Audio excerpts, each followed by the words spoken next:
Welcome to another episode of the House of Genes podcast. I'm your host, Daniel Guzman, head of performance for 3x4 Genetics.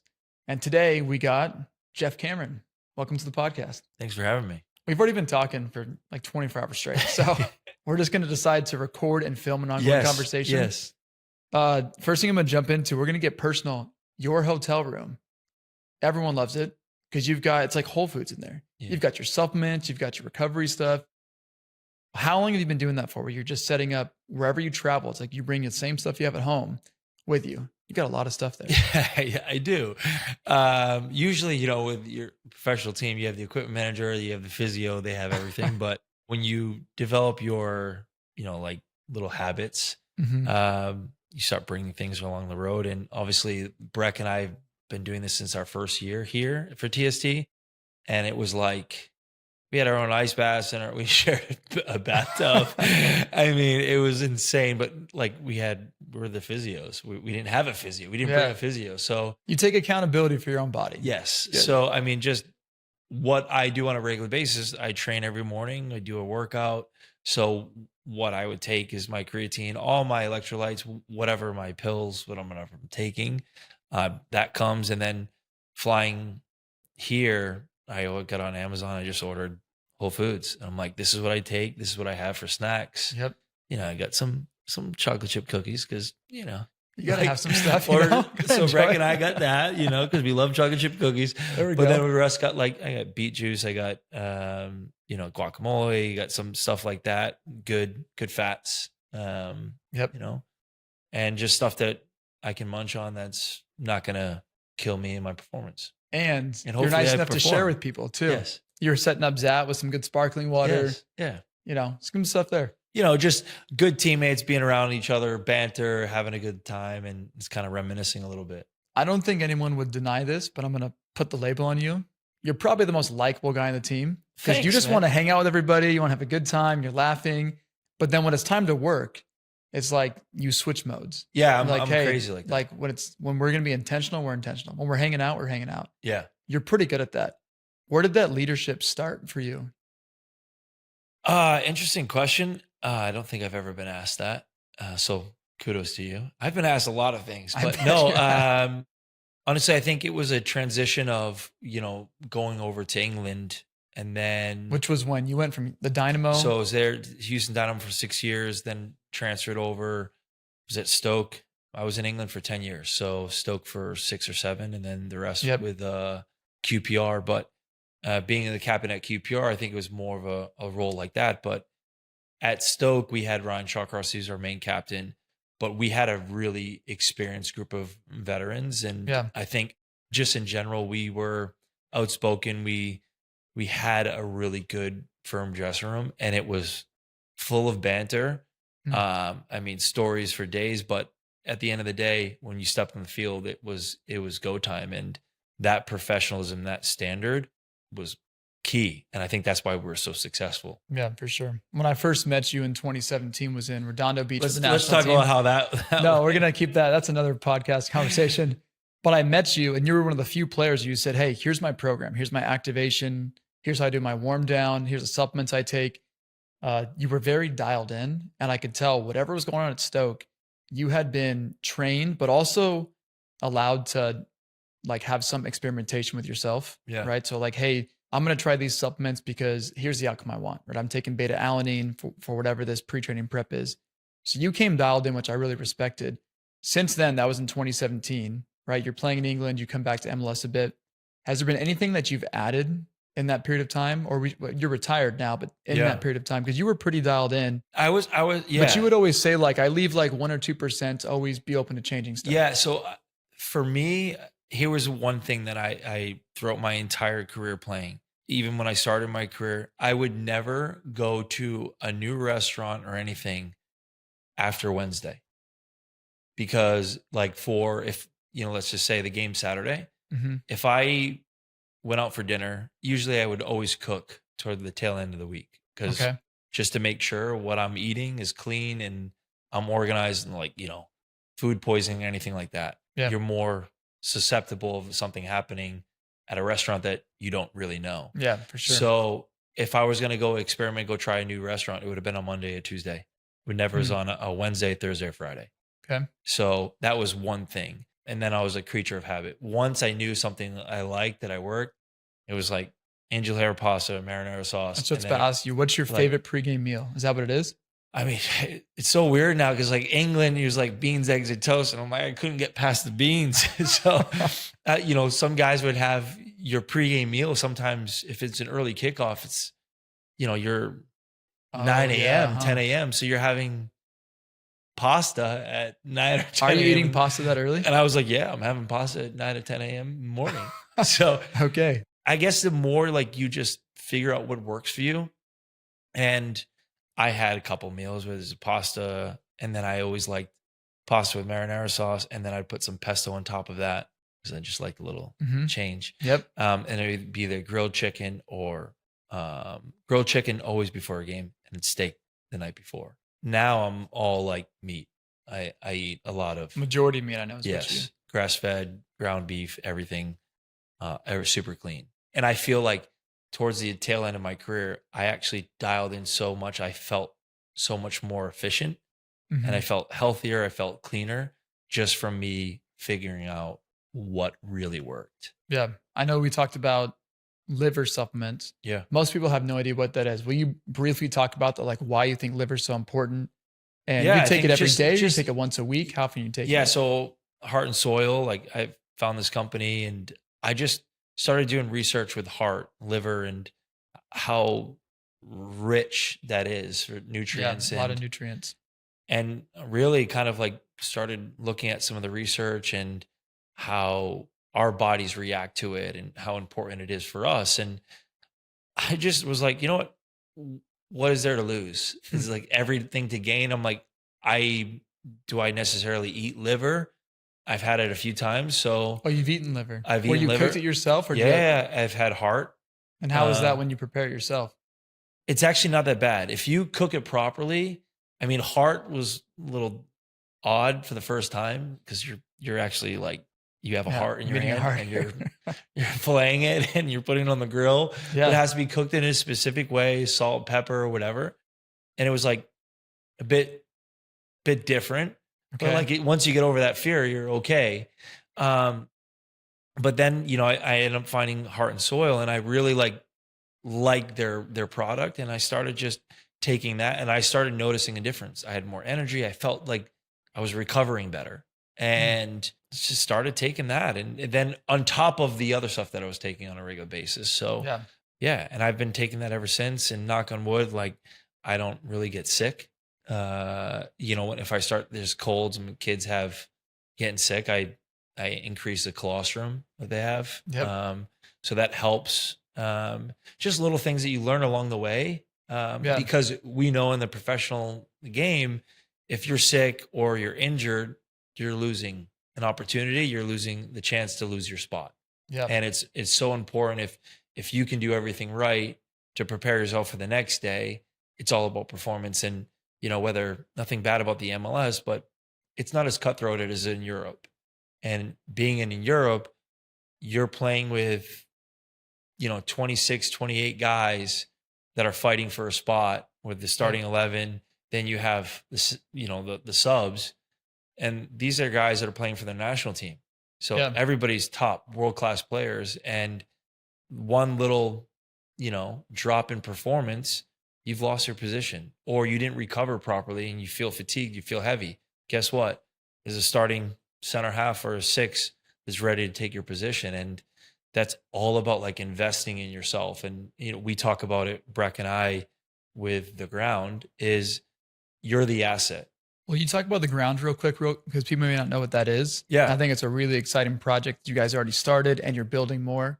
Yeah. So we're in the process of building a training facility that's, you know, for other sports, but really cater to soccer, professional training facility with grass pitches, turf field, to host professional teams, but really to facilitate the needs of the rest of the players. There's 78 academies within an hour perimeter of, you know, Boca Raton area. Mm-hmm. And how can we educate and how can we help those players get a professional environment? Most of these teams and players are training on parks and fields, and there's no strength and conditioning, there's no performance coach, Yeah. there's no professional like standard. And how can we educate and help players that want more? We have so much information. Most of it's on our phone, but a lot of it's fraudulent. You see all these things that people can look up, and and I think it's just, I call them frauds because it's actually true, where you should be focused on really the fundamentals and getting that 1%. If it's eating right to perform and recover, these are the modalities that you should be focusing on. Yeah. And this is what's happening at the top clubs in the world. So 2 things. The first thing is, I just love origin stories from entrepreneurs. So when is the first moment where you and Breck, whether it's like that napkin thing where you guys see the problem? I'll go back. So Damien Rodin, when I first moved over to England, Damien Rodin, he's the head of performance that from the soccer side, and then we have Mike Barwis. He's a special person. Damo and I were kind of talking like, man, like when I'm retired, we got to open up a training facility. And Damo would always talk like, I can't wait to move to America. I love the sunshine. But he's like, a lot of people don't know what they're doing. And how can we educate and how can we help American players? Because we have so much talent, but a lot of them fall through the cracks. And how can we bridge that gap between a European environment and bringing that standard, that culture to the US?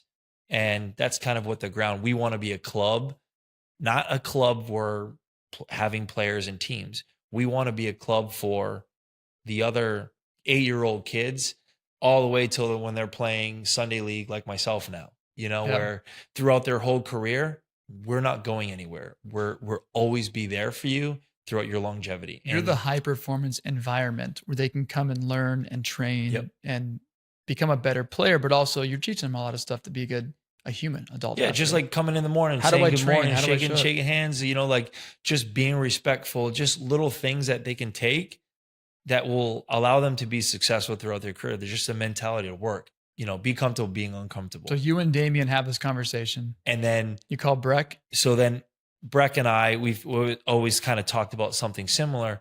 So then I bought my house in Florida when I was my last year in England, and Breck lived 15 minutes from me. And then finally, like we end up catching up, and he's like, dude, you like, when I'm done, I want to do this. And I'm like, what? And then literally we just had the conversation. I remember we went for a run and we both were like, yeah, this is our last year. We were like, we're going to retire. And we had some offers. We were just like, yeah, we're done with it. And then we're like, we're going full steam ahead. And it's crazy because we've been talking about like what planning on doing. People don't realize it's really hard to build a facility with permits and land. It's not like, just to start, you can just go and buy a $6 million piece of land, and then you have to go to the zoning and you have to get approval. It's much more difficult in Florida when there's TDRs, trade right, development rights. And if there's ag land, you have to buy other ag land somewhere else. It's crazy. So us young entrepreneurs from the business side of things, you have to figure that all out on your own, and you have setbacks and a couple kicks. You seem like you're excited, like it was, like getting into competitive sport all over. Yeah. The hardest part for me was learning to be patient and waiting to hear answers. As an athlete, you're like, I need to get better at this. I go train that. I'm going to train. I'm going to get get feedback. You're waiting on other people. Yes. Hey, you have to send an email. And I'm like, I'm waiting 2 weeks just to get a reply. And I'm like, this is not normal. But in business side of things, that's normal. And I'm like, well, it would be way more efficient if everybody just got in a room and we said, okay, we want this, this, this, and this. Yeah. Things would go a lot more faster. And I think it's just be more efficient, but bureaucracy sometimes not always the case. I want to shift real quick. We're going to come back to this. I want to shift real quick. You talked about the routines for these kids. Yeah. But you've also said something about hosting pro teams. Will you quickly touch on that, just the ground? Yeah. We want to be a home away from home for professional teams. So whatever they're getting over in Europe, or if it's MLS teams, that there's no difference when they're coming through the ground. They're getting that same experience. The environment, they have the testing equipment, the gym, the facility, everything is all there. It's all normal to them. and they're stepping right on the field. Boom, get their work done, come back in the gym. They have the recovery. It's seamless and it's a good and positive environment. And then the other side of it for me is, which is really, really important. And this is where it all kind of started with a dream for me, was with our members being a part of the ground, we want to have open access to professional teams. So any member of the ground that's coming into the facility, when teams are renting our facility, not like they can be on top of them, but there'll be access to watching their pitch sessions and watching their gym sessions, because that's just in itself is a learning tool and a learning environment for these young kids, for the moms and dads that need to be educated on how these professionals train, how they go about their day. Yep. So when the super moms and dads think they know more than the coaches, sometimes it's really good for them to see what actually is happening. And when we're doing things on the field, it's being done the same way that the professionals are. It's just different standards. Yeah, I'm sure a lot of times, I mean, you're a parent now. A lot of the times you get something that your kid loves, so you love it so hard. Yeah. But it doesn't mean that you were taught that. Yeah. And so it's probably helpful to the parents to say, oh, this is what a pro environment looks like. This is what this training means. My kid's learning stuff. Yep. So just that itself is like educational. And then it inspires the kids to be a little bit better, to dream a little bit bigger, to push themselves, because they're going to see top world-class players train and perform, and that will inspire them to be the next generation. Yeah, and they can improve on themselves. Yep. I want to talk about 3x4 real quick, because we're fortunate you've done 3x4. Yeah. And you were a pretty big proponent of it. And we don't do really any I would say athlete endorsements and advertisements. We really want it to be organic, where people are like, they just love it. It changes their career. You did it when you were retired, right? When you were finishing. I honestly, I wish I had this years ago. Yeah. Because like just the report of what it told me, knew like those were my injuries that I had. So like you didn't get injured a lot, but one thing you'd mentioned about you liked the idea of this being your starting point. Yeah. And that it wasn't your destiny. It's just a starting point. Yeah. Talk a little bit about that. Yeah. We talked to so when I had the conversation with Marla, it was interesting because, it's supposed to be a 30-minute consultation, and she was asking me a bunch of questions and then kind of gave her my feedback. When you first read your test, you're like, what? This doesn't make sense to me. Because it's like, I'm a power endurance. I'm low in endurance, but I'm more power responsive. Yeah. And I was like, it's really odd, because it kind of made me become a little bit more defensive, because I was like, it doesn't make sense. I thrived. You're an engine. I was an engine. I could run. So then we got into more detail and we started talking like, no, your body, this is your genetics. This is what it says. But throughout your entire life and your career, you've developed, you've trained, you've worked. Yeah, the choices you're making to become an endurance. And now you're such an endurance performer, that power training that's a complement to that. Yeah. You're adding on to it. And I'm like, it was really interesting, because now if I went back in time in my career, I'm like, okay, great. I'm going to continue to work on my endurance, right? Yeah. But now if my body responds to more power intensity work, I want to increase that to see what I can do. Imagine the gains that I could have gotten by doing that type of workout. So you like the fact that there was some direction on like, hey, maybe here's an area to focus on, but then here's a huge opportunity. A huge opportunity. Because now you're thinking into my head, I'm like, what could I have done?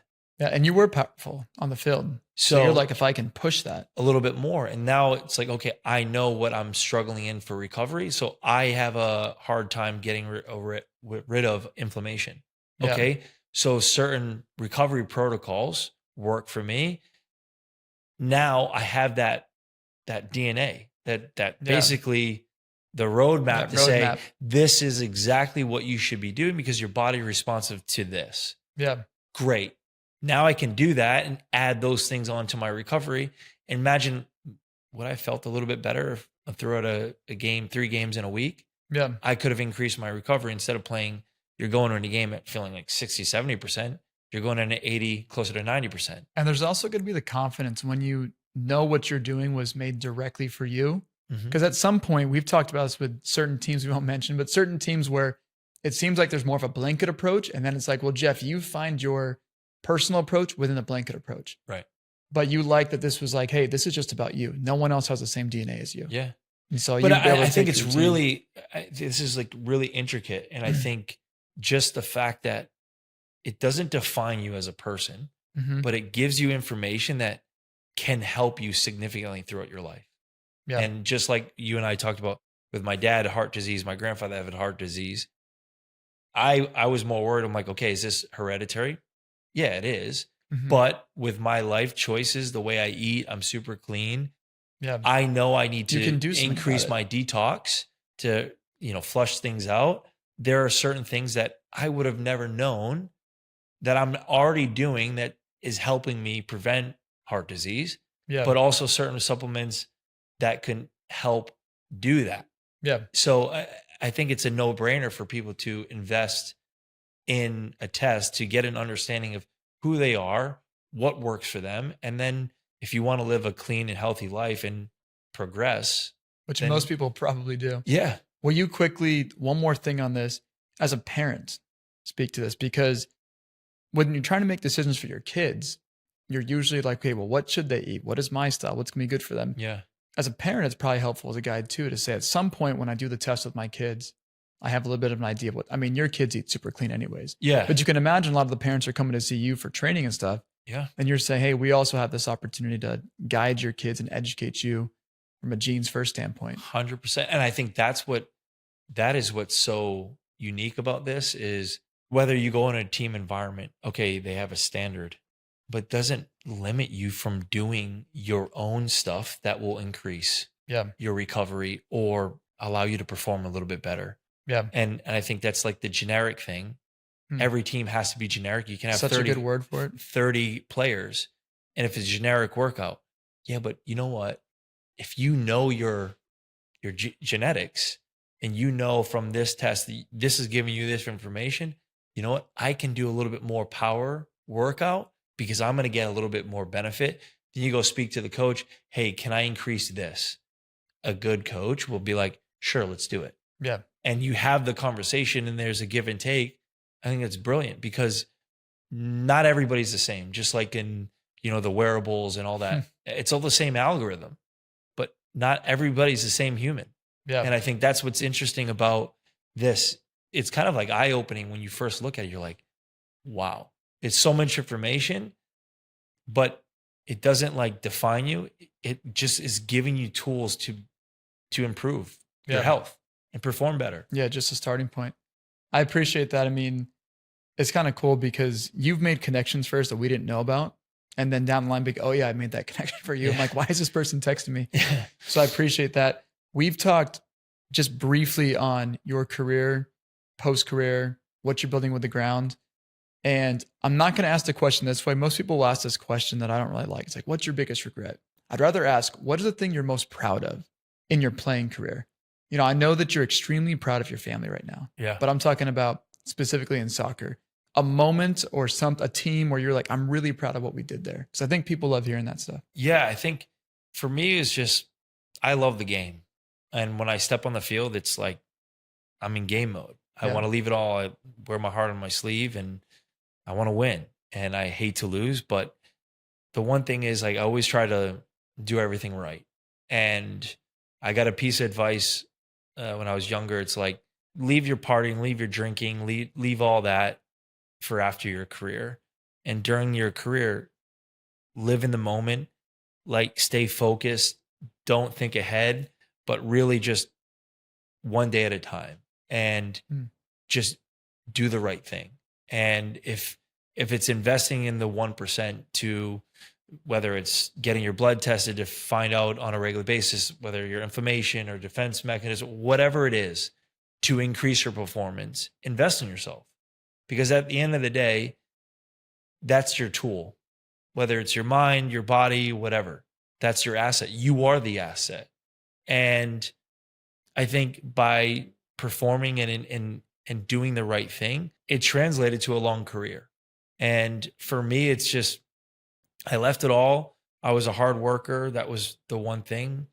I was a grafter and I just wanted to leave it on the field. I wasn't the the silkiest player, but I was efficient. I was good at what I did. And yeah, I just want to be known as a guy that, yeah, he's a great teammate. He's gonna get stuck in, and he's gonna be there for the guys. So I'd say you're pretty silky. Give yourself some credit. I mean, silky-ish. You kind of answered my last question, but I'll ask it again in a different way now. You kind of just talked about legacy right there. If we look at legacy in the next 40 years as a businessman, as a coach, as an educator, what do you want to leave behind, whether that's the ground or whatever it is? What is the idea when people think about Geoff Cameron and what he did? Yeah, I think it's just an entrepreneur, someone that's had a really successful playing career, but now has a very successful business that is providing players, teams, has built a culture and an environment for players to come in, learn, and invest in themselves. A place where like-minded individuals come together that want to get their butt kicked. They want to work hard. They want to graft, roll up their sleeves, and learn. Because at the end of the day, when you have like-minded individuals coming together, whether you're an 8-year-old or a 32-year-old pro, that 8-year-old can learn something from that 32-year-old. And that 32-year-old can learn something from that 8-year-old. Don't take it for granted. And it's an opportunity every day we step into that facility or on the pitch to get better. And you don't want to have any regrets. And this 8-year-old kid is going to learn from every moment he's watching that pro train with habits, good habits, bad habits, how he handles himself, the conversations. That's the environment that we want to create, a place, a home away for everybody. And if we can do that, and that raises, for me, I always say the ground level right now in the US for developing kids is not great. So for the ground, can we elevate the ground level, which will allow us to elevate the ceiling? Yeah. And that for me will bridge that gap, and we'll start producing more players if we create that environment and that culture. That's pretty cool. You're not thinking 1-2 years out. You're thinking decades out, which is And I'm not thinking one facility, we're thinking multiple, but our whole thing is, how can we create environments that, if they're not part of professional teams, professional environments, and professional players, they're going elsewhere to get extra training because they're investing in themselves. They have their own physios, they have their own strength because they're investing. They want to take care of themselves, whether it's they're with the team, they go home. Okay, I'm going to hire a massage therapist, would come to my home. Chiropractor would come to my home. If it got me 1% better and prep for the next day of training, I'm flying. I'm doing great. Yeah. So can we do that for the masses? Can we do that, whether it's being around and me learning from other coaches that come in and having, coach seminars come in and talking about real stuff, none of this getting your coaching badges, because everybody can open up a book and learn. But do they have the experiences? Do they have that sense of smell and that taste and that sight of just knowing certain moments, how to push a player, or when a player's, basically trying to escape out of the hard work? Well, then you can push that player a little bit harder because you've been there before. You've been in their shoes. You know how to push that player in a unique way. And I think that's our whole structure, our whole environment, is to create that type of culture, because it becomes very addicting. You want that good addiction of I love hard work. Nothing better waking up and getting my ass kicked, realistically, because I feel accomplished that day. And now I have way more energy and I'm ready to go on and do my business. Yeah. And I think you have that environment with these kids and these pros. It's a beautiful thing.